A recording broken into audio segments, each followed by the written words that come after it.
పార్వతీపురం మన్యం జిల్లా కేంద్రంలో 396వ ఛత్రపతి శివాజీ జయంతి వేడుకలు ఘనంగా నిర్వహించారు. పాత బస్టాండ్ కూడలి నుంచి ఆర్టీసీ కాంప్లెక్స్ వరకు శోభాయాత్ర ర్యాలీ నిర్వహించారు. ముఖ్య అతిథులుగా శోభాయాత్రలో పాల్గొని బీజేపీ జిల్లా అధ్యక్షుడు ద్వారపూడి శ్రీనివాసరావు మాట్లాడుతూ హైందవ సంస్కృతిని ప్రతిపాదిస్తూ హైందవ సనాతన ధర్మమే దేశ సంస్కృతి తెలియజెప్పే రోజు అని తెలిపారు. ఈ కార్యక్రమంలో హిందువులు అధిక సంఖ్యలో పాల్గొన్నారు.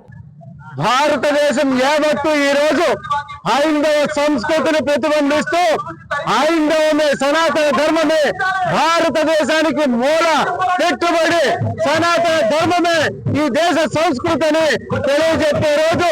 మొదలుగా అక్రమంగా ఏదైతే హైందవుని మత మార్పిడి చేసి హైందవ సంస్కృతిని మంట కలిపినటువంటి మొఘల చక్రవర్తుల పతనాన్ని చూసేటువంటి ఛత్రపతి శివాజీ గారు, అలాగే సంభాజీ మహారాజ్, వీళ్ళు హైందవ మతాన్ని సంరక్షిస్తూ ఇవాళ భారతదేశం మొత్తం హైందవ సనాతన ధర్మాన్ని ఎలుగెత్తే చాటే విధంగా చేసినటువంటి వారి జన్మదిన సందర్భంగా తెలియజేసుకుంటూ